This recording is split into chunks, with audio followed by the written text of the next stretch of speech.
मैं जा रहा हूँ अपने जोजो को आज़ाद करने। देखिए काफ़ी बड़ा हो गया है, इतना छोटा सा लाया था, 10 महीने का था। 10 महीने हो गए आज इसको। आज इसको सोच रहा हूँ आज़ाद कर दूँ। बहुत दुख हो रहा है आज़ाद करने में, मन तो नहीं कर रहा आज़ाद करने का, लेकिन क्या कर सकते हैं, पानी का जीव है, पानी में ही इसका मन लगेगा। तो चलिए इसको आज़ाद करते हैं।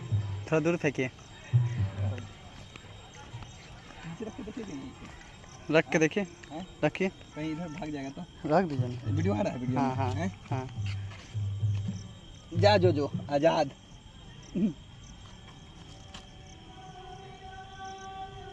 या देखिए, ये देखिए मेरा जोजो चला गया पानी में। इसको दूर